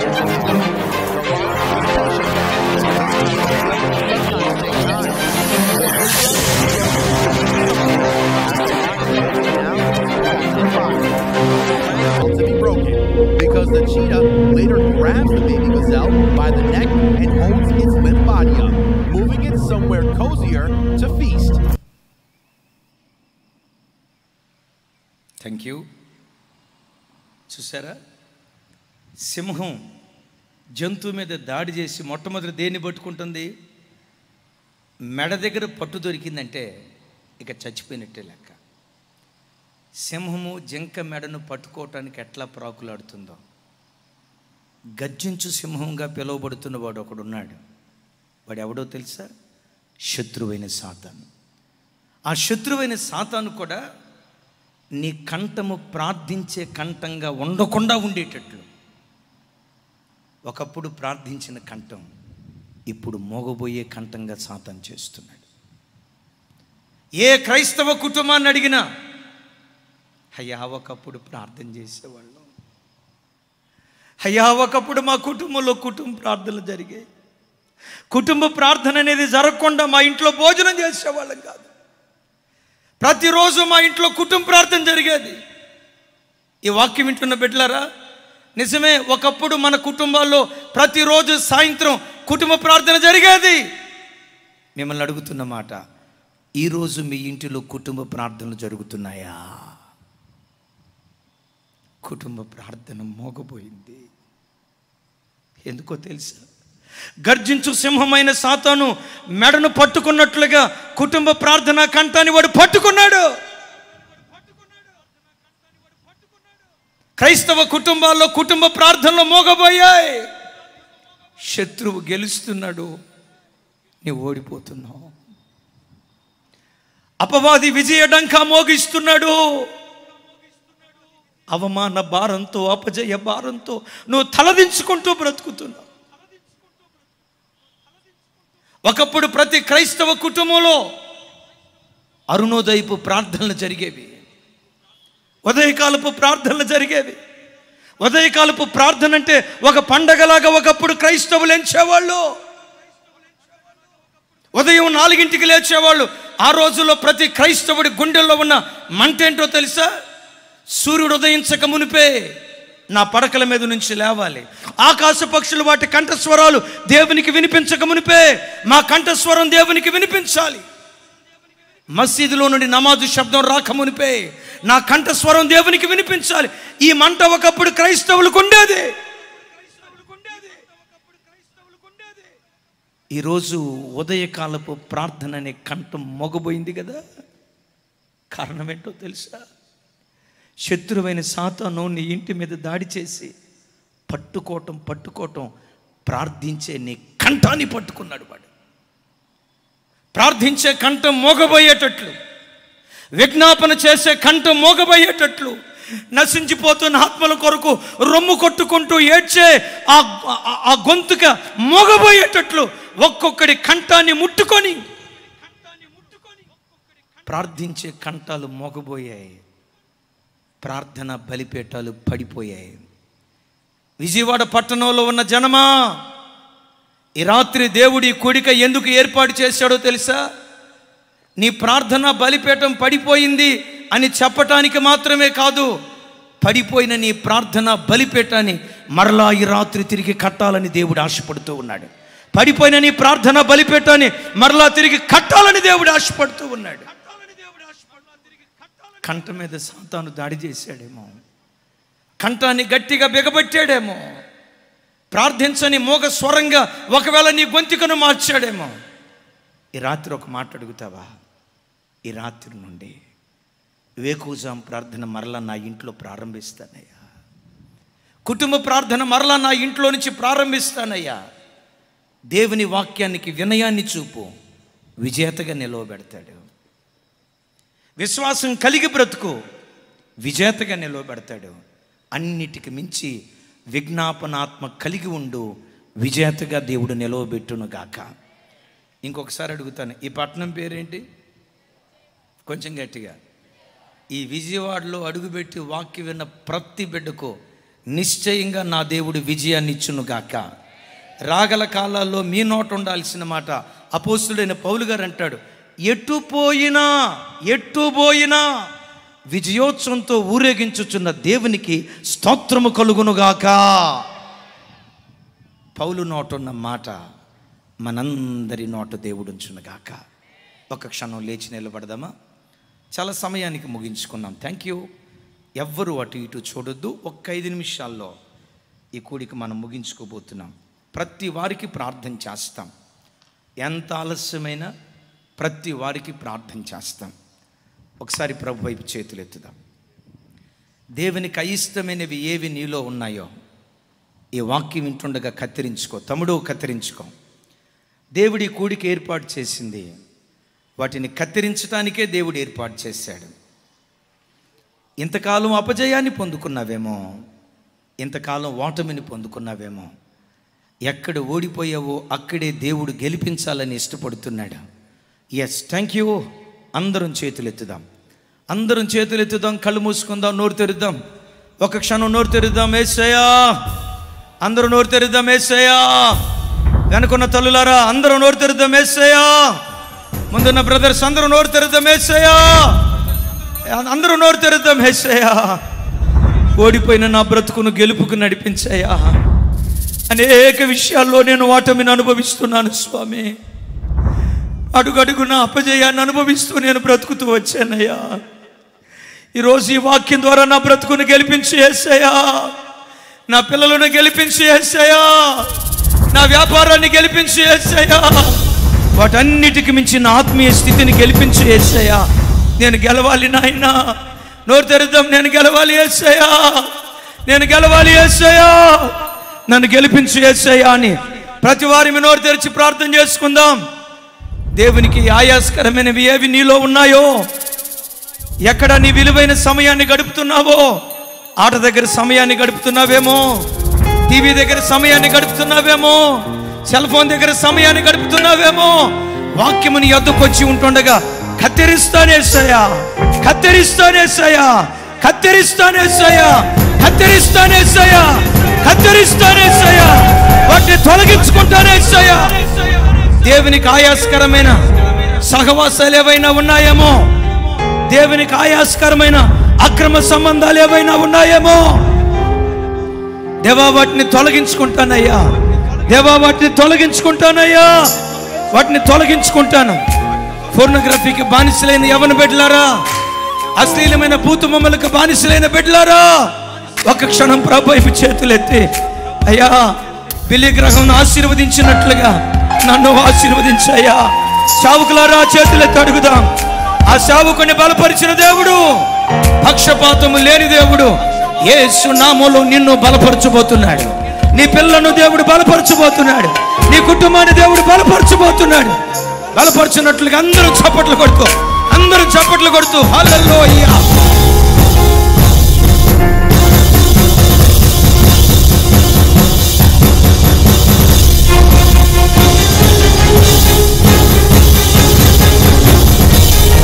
నువ్వు గెలవాలి.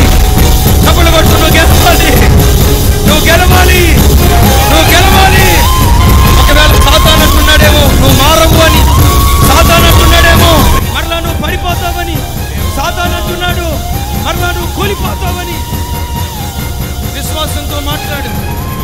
నేను నిలవబట్టం కాదు, దేవుడు నన్ను నిలవబెట్టబోతున్నాడు. పాప మీద జయాన్ని దయచేయబోతున్నాడు. పవిత్రుడిగా దేవుడు మార్చబోతున్నాడు. విజయోత్సవంతో ఊరేగించబోతున్న దేవునికి స్తోత్రము కలుగును గాక, స్తోత్రము కలుగును గాక.